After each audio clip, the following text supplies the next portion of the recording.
14h-16h, Brigitte Lahaie, Sud Radio. C'est en compagnie de Ariane Calvo que nous évoquons nos émotions et que nous essayons de comprendre pourquoi c'est si compliqué d'être à l'aise avec ses émotions et d'en faire des amis au lieu d'en faire des ennemis, puisque comme l'a dit très joliment Philippe Brenaud, nos émotions, elles doivent sortir et donc pour qu'elles puissent sortir, il faut les accueillir. Bonjour Céline. Bonjour Brigitte, bonjour Ariane. Bonjour. Effectivement, moi j'ai problème pour gérer mes émotions avec mes enfants. J'ai beaucoup de mal à leur dire que je les aime, que je suis là pour eux, d'avoir des gestes tendres avec eux. Mmh. Alors que s'il faut les reprendre ou les disputer, j'ai pas de soucis. D'accord, c'est intéressant. C'est-à-dire que vous savez faire preuve d'autorité. C'est pas compliqué pour vous, ça vous met pas mal à l'aise, mais en revanche, être dans l'amour, alors, on imagine bien que vous n'avez pas eu de modèle de ce côté-là. J'en ai pas eu de modèle, non. Oui, j'étais en train de me dire la même chose. C'est vraiment quelque chose qui se modélise, la transmission de l'amour, et on est nombreux et nombreuses à avoir été un peu en difficulté de ce côté-là dans l'enfance. Ça s'améliore là petit à petit, mais c'est vrai que je ne sais pas quel âge vous avez, moi j'ai 46 ans, j'ai un peu l'impression qu'on est obligé de tout apprendre de zéro ou presque. Donc cette façon de communiquer l'amour, elle ne va pas être aussi naturelle que la façon de cadrer, qui a été beaucoup plus connue dans l'enfance.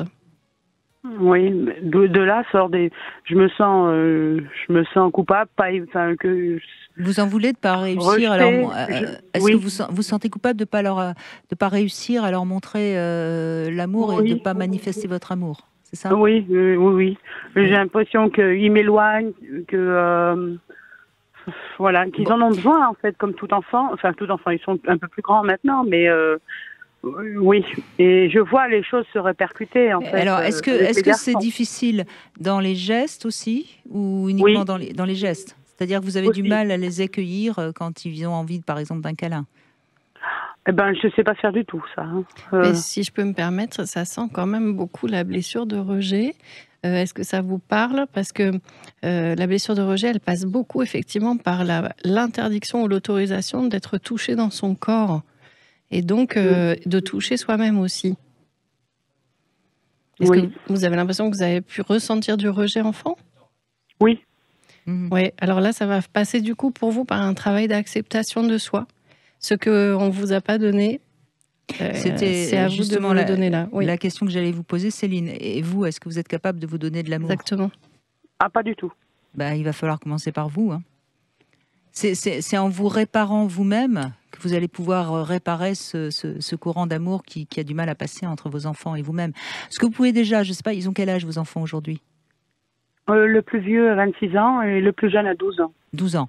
Bon, alors déjà, celui de 26 ans et même celui de 12 ans, vous pouvez l'exprimer, ça. Vous pouvez dire, je suis désolée, je voudrais vous montrer tout l'amour que je vous porte. C'est compliqué pour moi parce que mes parents ont été défaillants. Personne ne m'a appris à le faire. Ouais. Ouais, vous voyez, ça, vous pouvez le dire. Déjà, ça va. D'abord, ça va vous faire du bien de le dire, même si ça va être difficile de le dire. Mais au pire, vous pouvez l'écrire. Hein. Et déjà, ça, c'est un premier point qui peut se faire tout de suite. Oui, parce que ça va les rassurer. C'est pas inné, ça. C'est pas... Mais vous savez, Céline, quand on connaît les neurosciences et qu'on sait que c'est toujours du mimétisme, on va faire ce qu'on nous montre. Et ne pas faire ce qu'on ne nous a jamais montré. Vous comprenez? D'accord. Donc, si on ne vous a pas montré, si vos parents ne vous l'ont pas montré, c'est compliqué pour vous. Alors, bien sûr, je suppose que vous pouvez avoir un peu appris en regardant d'autres personnes, etc. Mais je suis sûre que ça peut même vous mettre mal à l'aise quand vous voyez une maman qui est très, très affective. Parce qu'il y a une clé dans l'éducation qui est très importante. L'éducation, c'est le seul apprentissage humain que l'on ne fait que par modélisation. C'est-à-dire qu'on ne peut pas inventer notre style éducatif. Si on souhaite se comporter d'une certaine façon, il faut observer des gens qui se comportent de cette façon-là. Donc ça pourrait commencer par exemple pour vous par visualiser qui dans votre entourage ou les entourages de vos enfants sait dire que j'aime mes enfants, c'est leur montrer, pour voir un petit peu comment vous auriez envie d'exprimer ce que vous avez à l'intérieur de vous. D'accord. Vous comprenez? Il faut mais Je me trouve un modèle, en fait. oui, des modèles Des modèles. de voir des gens qui sont capables de l'exprimer et de câliner leurs enfants, et vous verrez que ça se passe bien, que c'est pas dangereux, c'est pas Ouais, c'est pas c'est comme si une part de moi le rejetait. Comme si mon corps me disait non, c'est pas possible, tu n'y arriveras pas. Ou j'arrive à dire à mon fils de 12 ans maintenant que je l'aime, mais je n'arrive pas à dire, je me force à dire je t'aime, mais avant, maman, je disais maman, elle t'aime. c'est déjà pas mal, Céline. Tout à fait. Oui, Il comprend tout à fait le message. Vous Ah voyez, oui, non mais j'arrivais même pas à dire je t'aime. c'est pas C'est parce grave. que je me force vraiment, quoi. Oui, c'est pas grave parce que vous aviez pris conscience de votre blocage et vous avez su quand même le dire, le dépasser. Donc c'est pas si mal. Et puis je t'aime, c'est très fort comme message. C'est pas du tout anodin. C'est normal que quand on ne nous a pas du tout transmis que ce message-là était possible, ça mette du temps à s'autoriser à le dire. Oui, et puis c'est pas si grave que ça, hein. On n'est pas obligé tout le temps de dire je t'aime à Tout à ses fait. enfants du moment qu'on Qu'ils le sentent et qu'ils et le puis voient. que vous les avez sécurisés, et que vous leur avez apporté le confort et l'affection. Faut pas non plus vous Culpabiliser flageller contre ça. sans arrêt, Céline. Et puis, apprenez à vous cajoler, apprenez à aimer votre corps et tout À vous doucement donner de la aussi, valeur. vous allez grandir. Mais tout va bien. Je pense que vous avez fait largement plus que le minimum. Donc, soyez rassurés et ne vous en voulez surtout pas. On va faire une petite pause, le temps des infos, bien sûr. Et puis, bien sûr, il y a aussi la devinette du jour. Alors, c'est une prostituée et une vierge qui sont dans un bateau. Le bateau coule. Laquelle va se noyer en premier? Vous avez le temps des infos pour me trouver la réponse, Ariane Calvo. Et puis tout de suite, après les infos, on va continuer à évoquer vos émotions ou votre incapacité à en parler. Et n'hésitez pas à nous rejoindre au 0826 300 300. À tout de suite. 14h-16h, Brigitte Lahaie, Sud Radio. Nous sommes aujourd'hui avec Ariane Calvo et nous essayons de comprendre pourquoi c'est si compliqué de ressentir ces émotions, de les exprimer et parfois même aussi d'être mal à l'aise avec les expressions, les émotions de notre partenaire. Je précise, Ariane Calvo, vous êtes également l'auteur de ce livre, L'autonomie émotionnelle, qui est sorti aux éditions Robert Laffont et qui est d'ailleurs le fil rouge de cette émission. Avant d'accueillir Marianne, je veux la réponse à ma devinette. C'est une prostituée et une vierge qui sont dans un bateau. Le bateau coule, laquelle se noie en premier? Moi, j'ai émis l'hypothèse que la Vierge étant toute pleine d'eau bénite, elle flottait. Mais je suis pas non, du tout sûre que puisque ça serait votre réponse. Et non, c'est elle qui va couler en premier parce que la Vierge, elle est paniquée. Ah, bravo. Donc, comme elle est paniquée, évidemment, elle se noie. Bonjour Marianne. Oui, bonjour Brigitte et bonjour Ariane. Bonjour. Alors, grand classique, hein, petite, vous ne pouviez pas exprimer vos émotions? Ah oui, très grand classique. Moi, j'ai plus de 50 ans, donc c'était une génération où déjà, c'était quand même pas quelque chose de très évoqué. Mais de toute façon, dans ma famille, c'était très fermé, très verrouillé. C'était très rigide. Et avec pas beaucoup de sens. Donc voilà, j'ai grandi comme ça. Après, forcément, quand on a été construit et qu'on n'a que ces repères-là, on continue un peu sa vie sur le même registre. Et puis, voilà, la vie a continué. Je trouve avoir plutôt fait les choses bien avec mes enfants. Ça, je trouve ça un peu surprenant, mais j'arrivais avec mes enfants, ce que j'arrivais pas dans d'autres domaines, oui. Oui. J'ai vraiment beaucoup misé pour mes enfants. Et puis donc, il y a 7-8 ans maintenant, suite à une séparation, j'ai travaillé sur moi. Et j'ai pris conscience justement que j'étais complètement verrouillée de partout. C'est-à-dire que, voyez Marianne, ce que je vais réagir à ce que vous avez dit. En effet, il y a certaines personnes qui sont bloquées dans leurs émotions, mais qui, avec les enfants et les animaux, vont réussir à communiquer sur le plan émotionnel, parce que les enfants et les animaux sont des êtres fragiles et qui ne sont pas dangereux, vous voyez. Ah ben oui, alors là, j'avais jamais imaginé que c'était l'explication, mais vous avez tout à fait juste, parce que effectivement, également avec les animaux avec lesquels je suis très sensible.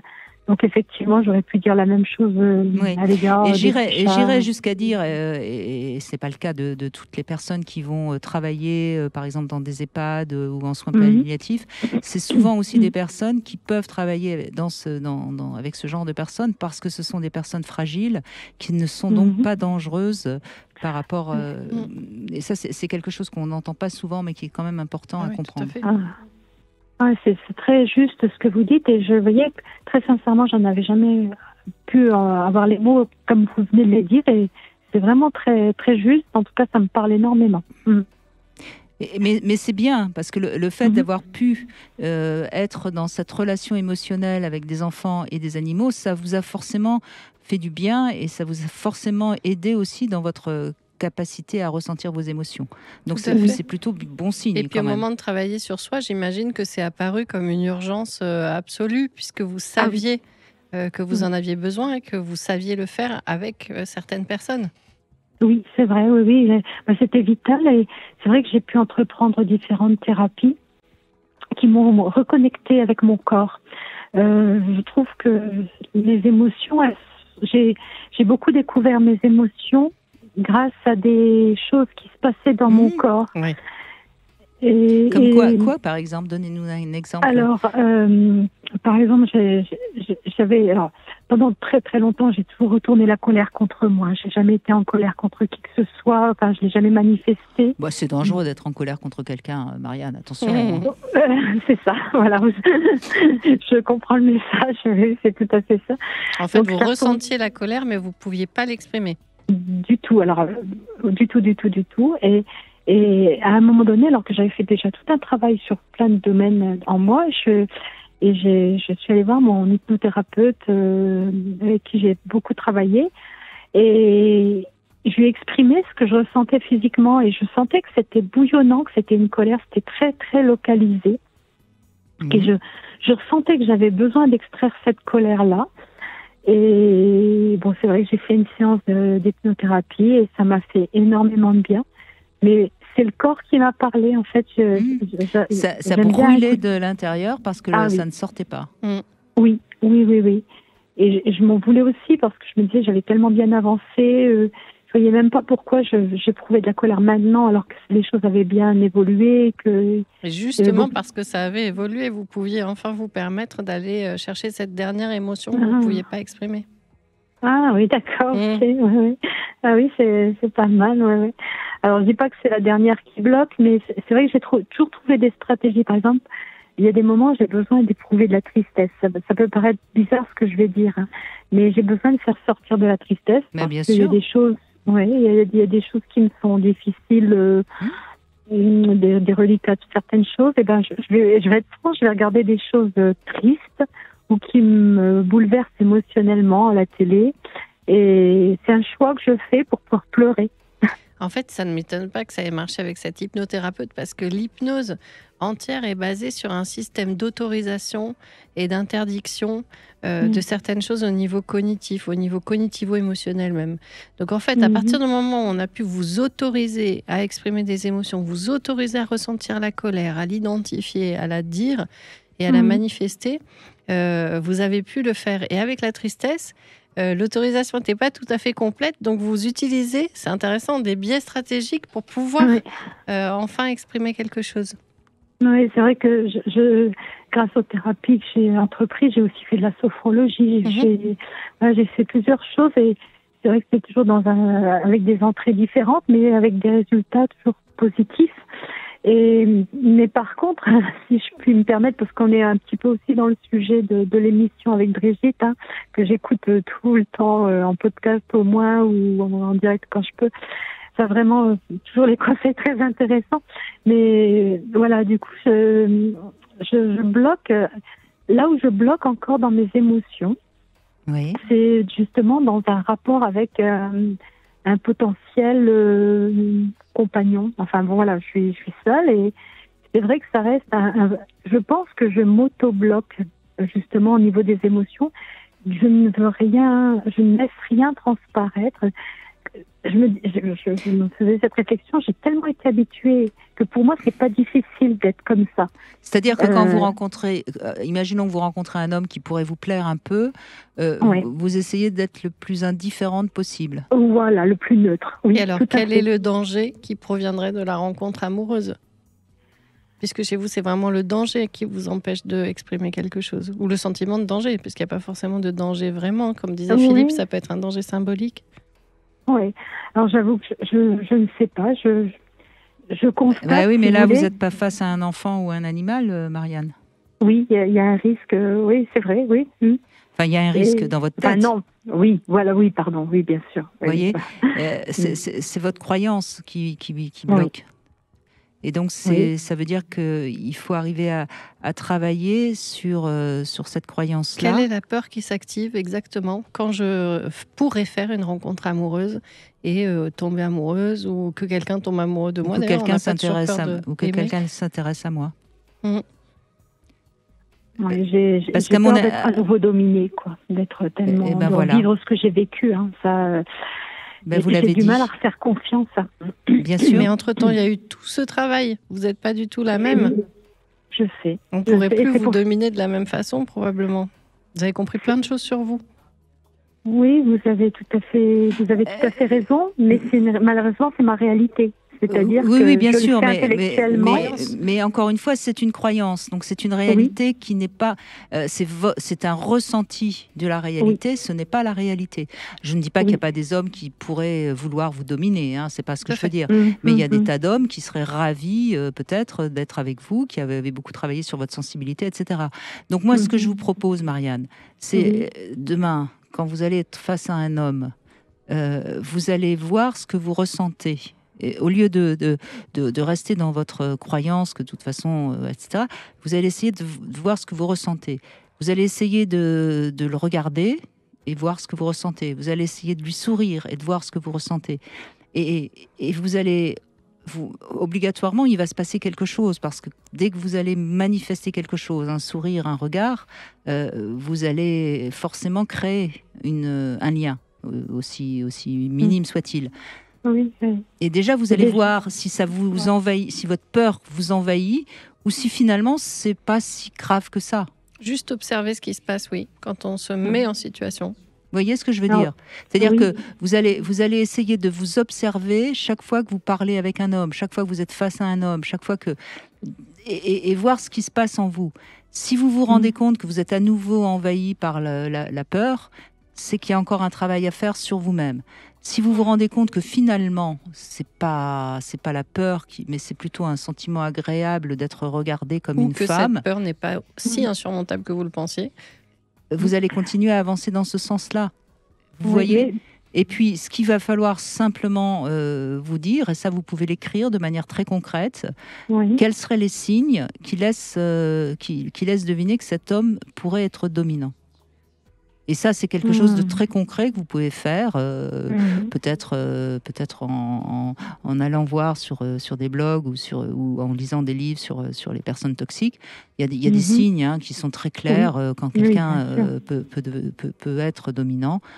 Et vous allez travailler. Mais si vous faites rien, il ne se passera rien. Oui, mais... Alors oui, j'entends ce que vous dites. Hein. Je sais bien, Marianne. Le problème, c'est, en toute honnêteté, c'est que déjà rien que le fait de regarder quelqu'un, enfin un homme potentiellement, dans les yeux ou de sourire, c'est déjà extrême. Enfin, mais c'est pour ça que je vous ai donné vous imaginez. Mais c'est bien pour ça que je vous ai donné quelque chose de très simple, parce que je sais que ce truc très simple pour vous, c'est énorme. Mais commencez juste à regarder. 3 sans secondes. Chercher à aller plus loin. Vous croisez le regard, vous regardez l'homme 3 secondes. 1, 2, 3. Voilà, c'est tout. Faites juste ça. Et faites-le peut-être, il faudra peut-être le faire pendant 15 jours ou 6 mois, qu'importe. Et quand ce sera apaisé, vous passerez au sourire. Vous voyez, vous savez, Marianne, on grimpe pas l'Everest en une seule fois. Plus la montagne est haute, plus il faut se laisser le temps pour monter par paliers. Exactement. Il ne s'agit pas de se faire violence, il s'agit de se mettre en mouvement, de commencer à faire des petites actions sans se faire trop violence, parce que justement, si on active trop quelque chose où on se force, on replie parce qu'on se sent en danger. Donc essayez de trouver cette zone. Vous avez suffisamment de courage pour surmonter quelque chose, mais vous êtes suffisamment en sécurité pour pas revenir en arrière. D'accord ? Oui. Merci beaucoup pour vos conseils. C'est nous, Marianne. Merci à vous. Merci à vous. On continue dans un instant sur Sud Radio avec vous, bien sûr, au 0826 300